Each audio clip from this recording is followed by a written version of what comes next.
नक्श ने भी अपना सिर हिलाया और उसके चेहरे पर भी मुस्कान आ गई थी। उसे नहीं पता था कि ये लोग क्या सरप्राइज तैयार कर रहे हैं। सरप्राइज को लेकर काफी सस्पेंस क्रिएट हो गया था। हिमानी का स्टोर वाकई में काफी बड़ा था। फर्स्ट फ्लोर पर सारे लेटेस्ट प्रोडक्ट्स थे जो हाल ही में पब्लिक के लिए रिलीज किए गए थे। जब नक्श ने वो सारे प्रोडक्ट्स देखे तो उसकी आंखें चकरा गई थी। सारे ही प्रोडक्ट्स काफी एक्सपेंसिव थे, लेकिन उन्हें खरीदने वालों की भीड़ काफी ज्यादा थी। ये देखकर मन ही मन नक्श ने सोचा, बाप रे, इतने एक्सपेंसिव प्रोडक्ट्स लगाने के बाद क्या आपका चेहरा वाकई बदल जाता है? और फिर चेहरा धोने के बाद फालतू का खर्चा। अरे ये तो नक्श है। अभी नक्श उन प्रोडक्ट्स को देखकर अपने मन में ख्याल बुन ही रहा था कि तभी अचानक से उसके कान में एक जानी पहचानी सी आवाज आई। तुरंत ही नक्श ने पीछे मुड़कर देखा।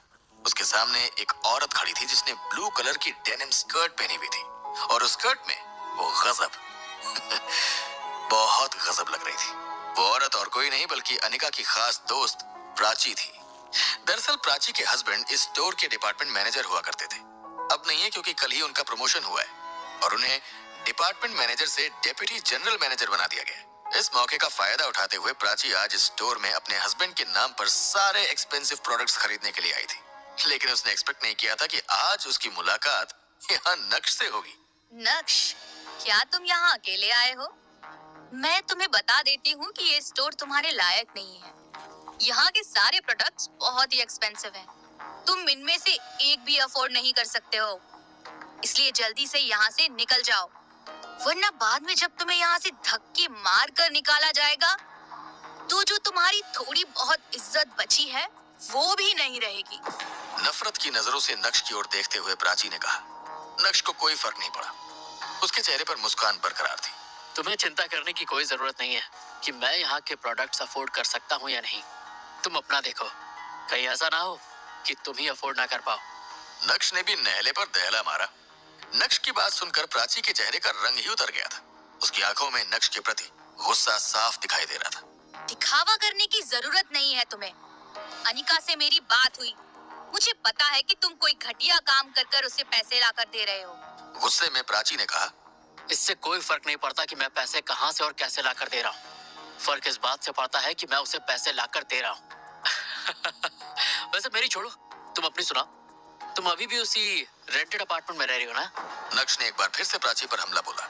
नक्श के ताने सुनकर प्राची के चेहरे के एक्सप्रेशंस पूरी तरह से बदल गए थे। दांत पीसते हुए अभी प्राची कुछ कहने ही वाली थी कि तभी एक मोटा आदमी जिसका पेट बाहर निकला हुआ था वो यहाँ आया और बोला। यह आदमी और कोई नहीं बल्कि प्राची का हस्बैंड था। जब नक्श की नजर उस आदमी पर पड़ी तो नक्श उसे देखता ही रह गया। उसकी आंखें हटने का नाम ही नहीं ले रही थी। उसके बाद नक्श ने खूबसूरत प्राची को देखा और मन ही मन सोचते हुए बोला, ओह गॉड, क्या वाकई में प्यार अंधा होता है? ये खूबसूरत परी इस दानव के साथ क्या कर रही है?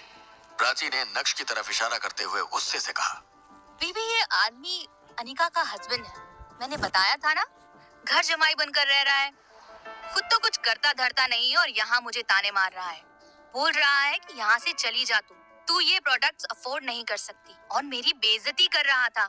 अच्छा हुआ बेबी तुम आ गए। प्राची के हस्बैंड का नाम आलोक था और वो अपने गुस्से के लिए जाना जाता था। अब जब उसने अपनी बीवी के मुंह से ये सब सुना तो भला वो टॉलरेट कैसे कर सकता था? नक्श को देखकर उसकी आंखों में गुस्सा जलने लगा था। अपनी आवाज ऊंची करते हुए वो बोला, साले कमीने, तू मेरी बीवी को नीचा दिखाएगा? मेरी बीवी को देख और अपने आप को देख। भिखारी, तुझे तो सड़क पे कोई 1 रुपया भी नहीं देगा। कहाँ से आया है तू? चुपचाप चला जा वरना धक्के मारकर यहाँ से भेजूंगा। जानता भी है तू मैं कौन हूँ? ठंडी मुस्कान के साथ नक्श ने उन दोनों को देखा, लेकिन उसकी टोन अभी भी बहुत काम थी। देखिए भाई साहब, मैंने आपकी बीवी को नीचा नहीं दिखाया है। जो कुछ भी ये कह रही है दरअसल वो सब इन्होंने मुझसे कहा था। रही बात शक्ल की, तो मुझे बहुत अच्छे से पता है कि मैं कितना हैंडसम हूँ। अगर हैंडसम नहीं होता तो आपकी बीवी से भी ज्यादा खूबसूरत अनिका मुझे कैसे मिलती? और भगवान का दिया सब कुछ तो है मेरे पास, तो फिर मैं भिखारी कैसे हुआ? लगता है तू ऐसे नहीं सुधरेगा। तुझे सबक सिखाना ही पड़ेगा। जब तक मार नहीं पड़ेगी ना, तब तक तेरे जैसे नालायकों को अक्ल नहीं आती है। ये बोलते हुए आलोक ने नक्श का कॉलर पकड़ा और उसके चेहरे पर मुक्का मारने के लिए अपना हाथ पीछे की ओर बढ़ाया। ये सीन देखकर प्राची, जो आलोक के ठीक बाजू में खड़ी हुई थी, उसके चेहरे पर प्राउड वाली स्माइल आ गई थी। Stop it mister Patel, Himani madam, आप दोनों यहाँ पर? ये बोलते हुए आलोक ने नक्श का कॉलर छोड़ा और अपने चेहरे पर मुस्कान लिए उन दोनों को ग्रीट करने के लिए आगे बढ़ा। कार्तिक ने आलोक को घूरा और अपने हाथ से उसे साइड में करते हुए बोला, कौन है बे तू? और तू अभी क्या कर रहा था?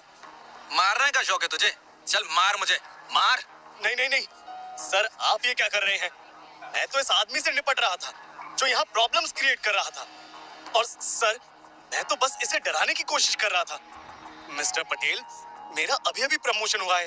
अब मैं स्टोर का डिप्यूटी जनरल मैनेजर बन गया हूँ। मुझे भी बहुत अच्छे से पता है कि अगर मैंने किसी को मारा तो इससे स्टोर का नाम खराब होगा। इसलिए मैंने पहले इस आदमी को प्यार से समझाया, लेकिन ये तो बदतमीजी करने लगा। इसलिए मुझे इसे डराना पड़ा। आप चाहें तो कस्टमर से पूछ सकते हैं। ये बोलते हुए आलोक ने अपनी ही बीवी प्राची की तरफ इशारा किया, जो कार्तिक और हिमानी की नजरों में वाकई एक कस्टमर थी। आलोक बहुत अच्छे से जानता था कि कार्तिक और इस कंपनी की फाउंडर के बीच बहुत अच्छे रिश्ते हैं। ऊपर से कार्तिक का नाम तो वैसे ही सूरत में काफी फेमस था, इसलिए आलोक कार्तिक से पंगे लेने की गलती कैसे कर सकता था। इसलिए अपनी बीवी को ढाल बनाते हुए उसने नक्श पर ही आरोप लगाना शुरू कर दिया था। Deputy general manager, right?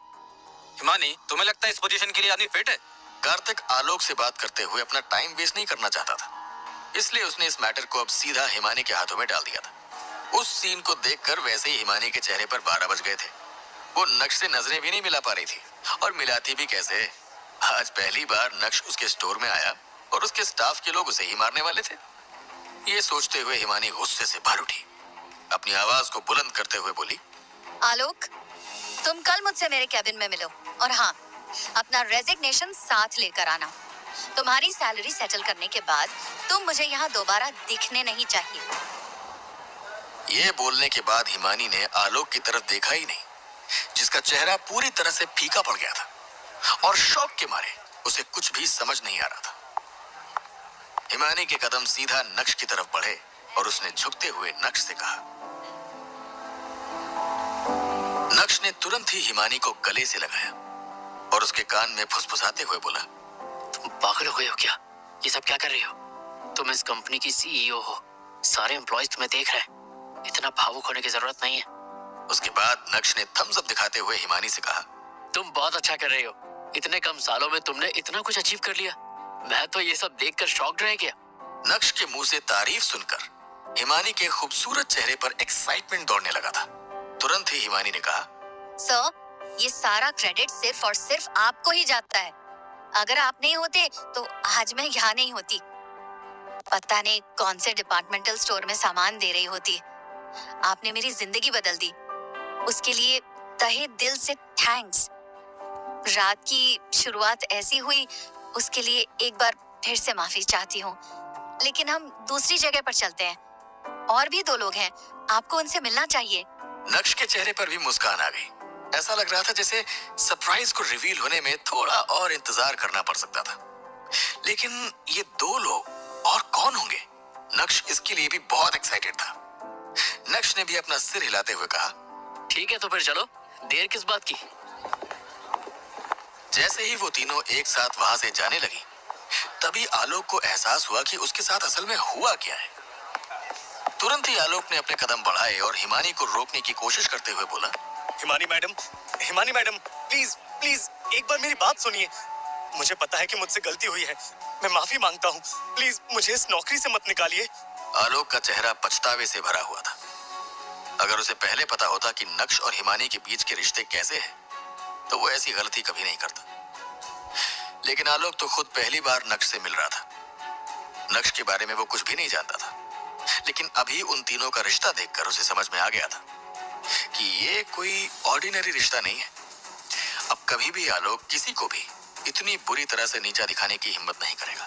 अभी आलोक के लिए सबसे ज्यादा जरूरी यही था कि वो अपनी जॉब बचाए, वरना अगर उसे फायर कर दिया गया तो हिमानी और कार्तिक के चलते उसे पूरे सूरत में नौकरी नहीं मिलेगी। मैं पूरी तरह से सेटिस्फाइड हूँ।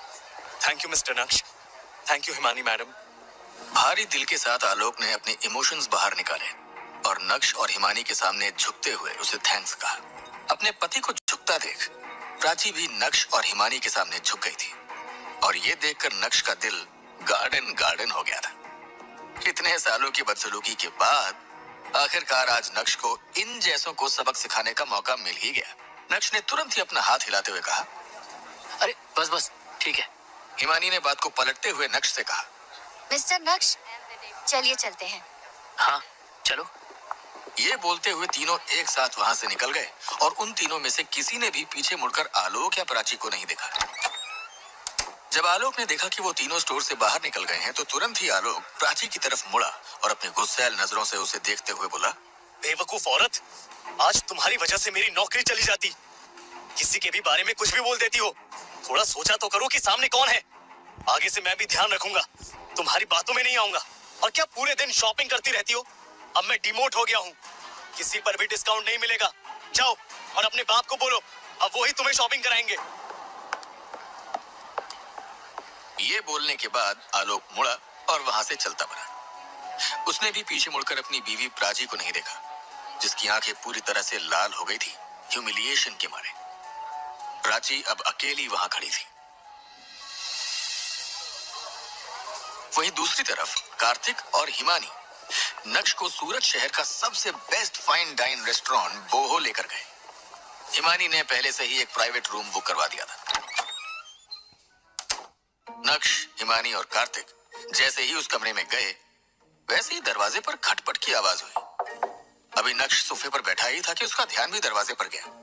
तुरंत ही कार्तिक ने नक्श से कहा, नक्श उठा और उसने दरवाजा खोला। अरे आकाश, ओह गॉड, अरे रवीश भी आया है। ये बोलते हुए नक्श एकाएक शॉक्ड रह गया था। साथ ही साथ उसके दिल में एक्साइटमेंट के गिटार बजने लगे थे। मिस्टर नक्श, क्या हाल है आपके? आपको देखे अरसा हो गया है। ये बोलते हुए आकाश और रविश ने नक्श को गले से लगा लिया था। आकाश और रविश ये दोनों ही इंडियन आर्मी के जवान रह चुके थे। दोनों के परिवार में कोई ना कोई दिक्कत थी, इसलिए दोनों ने आर्मी से जल्दी रिटायरमेंट ले लिया और उसके बाद से नक्श के बॉडीगार्ड्स बनकर काम किया। ये वही बॉडीगार्ड्स थे जिन्होंने कार्तिक की भी जान बचाई थी। नक्श के साथ काम करते हुए आकाश को पता चला कि उसकी माँ को कैंसर हो गया है। आकाश ने नक्श से पैसा नहीं मांगा, लेकिन नक्श ने उसकी माँ का इलाज सबसे अच्छे हॉस्पिटल में करवाया और 3 से 4 करोड़ रुपए का खर्चा किया। अब वो अलग बात है कि भगवान जिसे अपने पास बुलाना चाहता है उसे कोई नहीं रोक सकता। बहरहाल आकाश की माँ की मौत हो गई। जब नक्श को पता चला कि आकाश और रविश दोनों अकेले काम करना चाहते हैं तो उस समय भी नक्श ने उन दोनों को फंडिंग दी थी। आज इस कमरे में नक्श को छोड़कर जितने भी लोग मौजूद हैं उन सब की नक्श ने कभी न कभी मदद की ही है और उन सभी के दिल में नक्श के प्रति बहुत रिस्पेक्ट और ग्रेटिट्यूड है। जब भानुशाली ग्रुप ने नक्श और उसके पिता को कंपनी से बेदखल कर दिया तब से नक्श गायब हो गया था और तभी से ये लोग नक्श को ढूंढ रहे थे। ये भी एक वजह है कि इन चारों की एक दूसरे से मुलाकात हुई और आज ये चारों भी काफी करीबी दोस्त हैं। मिस्टर नक्श, पिछले कई सालों से हम आपको गलत डायरेक्शन में ढूंढ रहे थे।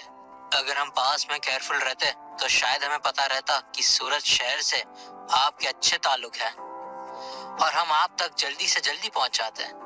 खैर, देर आए दुरुस्त आए, फाइनली आपके दर्शन हो गए, दिल खुश हो गया। आकाश नक्श के पास आकर बैठ गया था और नक्श को ही देख रहा था। उसे नक्श पहले से कहीं ज्यादा मैच्योर लग रहा था। ये देखकर वो काफी इमोशनल हो गया। नक्श ने हंसते हुए कहा, अगर हम एक दूसरे से मिल गए हैं तो इसका मतलब लेट नहीं हुआ है। आकाश, मैंने एक्सपेक्ट नहीं किया था कि बोहो तुम्हारा रेस्टोरेंट होगा। क्या बात है, तुम सभी अपनी लाइफ में काफी आगे बढ़ गए। मुझे बहुत खुशी और गर्व महसूस हो रहा है कि मैं तुम लोगों के काम आ सका। जब आकाश ने नक्श के मुंह से अपनी तारीफ सुनी तो उसके चेहरे पर एक अलग ही ब्लश आ गया था। मुस्कुराते हुए वो अपना सिर खुजाने लगा था। जब नक्श ने आकाश के एक्सप्रेशंस नोटिस किए तो नक्श के चेहरे पर भी मुस्कान आ गई और अपना सिर हिलाते हुए बोला, तुम अभी भी वैसे के वैसे ही हो, बिल्कुल भी नहीं बदले। वैसे तो एक टफ मैन हो, लेकिन तुम्हारे अंदर एक चीज है, जब भी तुम एक्साइटेड हो जाते हो तुम्हारा चेहरा ब्लश करने लगता है। नक्श की बात सुनने के बाद सभी जोर जोर से हंसने लगे थे। तो अभी रवीश क्या कर रहा है? तुम दोनों साथ में काम कर रहे हो ना? नक्श की नजर लंबे चौड़े और हैंडसम रविश पर गई जिसने ब्लैक कलर का सूट पहना हुआ था। रवीश भी एकदम मस्त है। उसकी खुद की सिक्योरिटी कंपनी है। एक से एक हट्टे कट्टे लोगों को भी रखा है। एक इंटरेस्टिंग बात ये भी है कि इसकी कंपनी में फीमेल बॉडीगार्ड्स भी हैं। मिस्टर नक्श, आप रवीश से कहकर अपने लिए 2-3 सुंदर फीमेल बॉडीगार्ड्स क्यों नहीं असाइन कर लेते? जब वो आपके साथ रहेंगी तो आपको एक अलग ही लेवल का एक्सपीरियंस मिलेगा। ये बोलते हुए हिमानी ने अपना हाथ मुंह पर रखा और जोर जोर से हंसने लगी थी। हिमानी की बात सुनकर रविश भी हंसने लगा था। रविश काफी रिजर्व नेचर का था, इसलिए उसके मुंह से शब्द कम ही निकलते थे। लेकिन आज उसे देखकर कोई ये नहीं कह सकता था कि उसकी खुद की बॉडीगार्ड की कंपनी है, क्योंकि वो तो खुद एक कॉलेज का स्टूडेंट लग रहा था। नक्श ने तुरंत ही अपना हाथ हिलाते हुए कहा, अगर मैंने 2 से 3 फीमेल बॉडीगार्ड्स हायर कर ली तो सब मुझसे जलने लगेंगे और मैं किसी को जलते हुए नहीं देख सकता। थोड़ी देर इसी तरह हंसने और बात करने के बाद अचानक से हिमानी सोफे से उठी और बाहर चली गई। कुछ ही मिनटों में हिमानी अपने हाथ में एक स्पेशल बॉक्स लेकर आई और बोली, मिस्टर नक्श, ये गिफ्ट हमने कुछ साल पहले आपके लिए खरीदा था। हमने तो इसे आप तक पहुंचाने की उम्मीद छोड़ ही दी थी, लेकिन आज देखिए हमारी किस्मत में आपसे मिलना लिखा था। ये लीजिए, पहले देखिए कि आपको पसंद आया या नहीं। हिमानी के हाथ से उस स्पेशल बॉक्स को लेने के बाद नक्श ने उन चारों को देखा और उसके बाद धीरे से उस बॉक्स को खोला। अरे, ये तो मुगल्स के जमाने की घड़ी है। वाह, क्या बात है। नक्श बहुत एक्साइटेड नजर आ रहा था। उसने ऐसी घड़ी सिर्फ टीवी और फिल्मों में ही देखी थी या फिर किसी म्यूजियम में। आज वो घड़ी उसके हाथों में थी और नक्श उस बॉक्स को एकदम टाइट पकड़े हुए था, जैसे मानो कोई उसका गिफ्ट छीन लेगा। वो घड़ी सोने की थी और रोशनी में कुछ इस तरह चमक रही थी कि नक्श तो अपनी आंख भी नहीं हटा पा रहा था। कार्तिक और बाकी लोगों ने एक दूसरे को देखा और उनकी आंखों में खुशी दिखाई दे रही थी। अगर नक्श को ये गिफ्ट वाकई में बहुत पसंद आया है तो उनके एफर्ट्स पूरी तरह से काम कर गए थे और ये देखकर उन्हें बहुत अच्छा लग रहा था। इसके लिए मैं आकाश और रवीश को थैंक्स कहूंगी, क्योंकि उन्हें पता था कि आपको ये अच्छा लगता है। अगर ये नहीं होते तो शायद मैं और कार्तिक तो डिसाइड ही नहीं कर पाते कि आपको क्या दें। सोफे पर आराम से बैठकर हिमानी ने कहा। कुछ देर ऐसे ही उस घड़ी को टकटकी लगाकर देखने के बाद नक्श ने ध्यान से उस बॉक्स को बंद किया और सभी को देखते हुए बोला, आई एम सॉरी, मेरी वजह से तुम सबको बहुत परेशानी हुई। आई एम सॉरी कि मैं इसे बिना बताए तुम सबकी जिंदगी से गायब हो गया, पर ये मेरा वादा है कि मैं दोबारा ऐसा कभी नहीं करूंगा। इतने कम पलों में ही तुम लोगों ने मुझे इतनी खुशी दे दी है कि क्या बताऊं। हम सभी बहुत अच्छे दोस्त हैं और हमेशा रहेंगे। अब अच्छे दोस्त हैं इसलिए थैंक्स नहीं कहूंगा, बल्कि मैं ये कहूंगा कि चलो टोस्ट करते हैं हमारी दोस्ती के नाम। दोस्त का नाम सुनते ही आकाश को याद आया कि वो ड्रिंक्स तो लाया ही नहीं है। तुरंत ही आकाश ने वेटर से वोडका लाने को कहा और बॉटल आते ही सभी नशे में चूर होने के लिए तैयार थे। नक्श आज बहुत खुश था, इसलिए दबा के वोडका पी रहा था। उस रात सभी ने कदर मचा दी, शराब, खाना और डांस। उसके बाद क्या, सभी इतने नशे में थे कि किसी की भी घर जाने की हिम्मत ही नहीं थी। सब के सब आकाश के रेस्टोरेंट में ही सो गए। आकाश ने सभी के लिए अच्छा इंतजाम कर दिया था। ये पहली बार था जब नक्श शादी के इतने सालों के बाद घर नहीं लौटा था।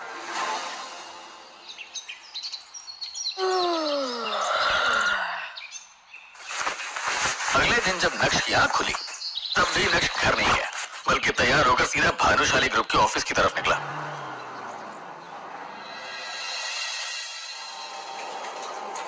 अपने केबिन में सोफे पर बैठकर नक्श आराम फरमा रहा था और सोच रहा था कि क्या उसे अनिका को मैसेज करना चाहिए कि तभी अचानक से नक्श का फोन बजने लगा।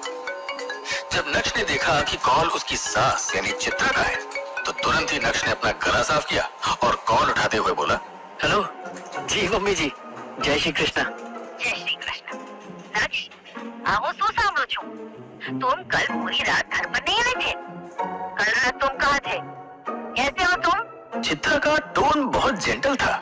चित्रा का ऐसा मिजाज देखकर नक्श चौंक गया था। हालांकि मन ही मन उसे बहुत अच्छे से पता था कि चित्रा इतने प्यार से उससे बात क्यों कर रही है। ये सब कल का नतीजा है। कल नक्श ने अनिका और चित्रा को बैंक्वेट हॉल में जावेरी खानदान के सामने एम्बैरेस होने से जो बचाया था, बस यही वजह थी। मैं ठीक हूँ मम्मी जी। वो कल मैं अपने पुराने दोस्त के साथ उसके घर चला गया था। बातों बातों में पता ही नहीं चला कि कब घड़ी में 2 बज गए। ज्यादा लेट हो गया था तो उसके घर पर ही सो गया। जैसे ही नक्श ने ये कहा वैसे ही चित्रा की आवाज आई। पुराना दोस्त, बहुत समय बाद मिले होंगे, इसलिए बातों बातों में समय का पता ही नहीं चला। बहुत नॉर्मल है। ओह अच्छा, हाँ, मैंने तुमसे कहा था ना कि तुम्हारे पेरेंट्स का फिजिकल एग्जामिनेशन करवाना है। ये 2 दिन मैं पूरी तरह से फ्री हूँ, तो कल कैसा रहेगा? जब नक्श ने इस मैटर के बारे में फिर से सुना तो उसके मूड की बैंड बज गई। वो इस बात पर अचंभित था कि ये जानने के बावजूद कि नक्श अब अनिका की फाइनेंशियली मदद कर सकता है और जावेरी खानदान में चित्रा का स्टेटस बढ़ा सकता है, फिर भी वो ऐसी बात करके सुबह सुबह उसे चोट पहुंचाना चाहती थी। शायद चित्रा से किसी भी तरह की बदलाव की उम्मीद करना ही बेवकूफी था। नक्श अपने पेरेंट्स को इसमें इन्वॉल्व नहीं कर सकता था। अगर नक्श के पेरेंट्स को पता चला कि अनिका उसे हाथ तक नहीं लगाने देती है और इसी वजह से वो IVF के जरिए टेस्ट ट्यूब बेबी करने का प्लान कर रहे हैं, तो उन्हें कैसा लगेगा? वहीं दूसरी तरफ चित्रा को लगता है कि बार बार अगर प्रोसेस फेल हो रहा है तो उसके पीछे जेनेटिक डिसऑर्डर हो सकता है और इसलिए वो चाहती है कि नक्श के पेरेंट्स का फिजिकल एग्जामिनेशन हो। लेकिन जब नक्श के पेरेंट्स को ये सब पता चलेगा तो वो कितना इंसल्टेड फील करेंगे। इस बारे में सोचते हुए नक्श के चेहरे पर एक ठंडी मुस्कान आ गई थी। तुरंत ही नक्श ने कहा, ये कैसा रहेगा? मैं मेरे पेरेंट्स को कल बुला लेता हूँ, फिर आप और अनिका भी हॉस्पिटल आ जाओ। हम सभी एक बार फिर से फिजिकल एग्जामिनेशन करवा लेते हैं। प्रॉब्लम कहाँ है पता चल जाएगी। अनिका ने मारा में कोई प्रॉब्लम नहीं। हम क्यों दोबारा फिजिकल एग्जामिनेशन करवाए? नक्श ने जो कहा उसे सुनकर चित्रा को बिल्कुल भी अच्छा नहीं लगा था। उसकी बात से खुश नहीं थी और ऑब्जेक्ट करना चाहती थी, लेकिन नक्श ने उन्हें बोलने का कोई मौका ही नहीं दिया। ठीक है, तो फिर तय रहा, हम सब साथ में एग्जामिनेशन करवा रहे हैं। मम्मी जी, मुझे अभी थोड़ा काम है, मैं आप लोगों से बाद में बात करता हूँ। ये बोलते हुए नक्श ने कॉल कट कर दिया था। कॉल रखने के बाद नक्श थोड़ा आराम करने की सोच रहा था कि तभी अचानक से दरवाजे पर दस्तक हुई और नक्श की सेक्रेटरी नंदिता उसके केबिन में आ गई। क्या नक्श कल अपने पेरेंट्स को बुलाएगा? अगर हाँ, तो उसके बाद क्या होगा? नक्श अपने पेरेंट्स को क्या एक्सप्लेन करेगा?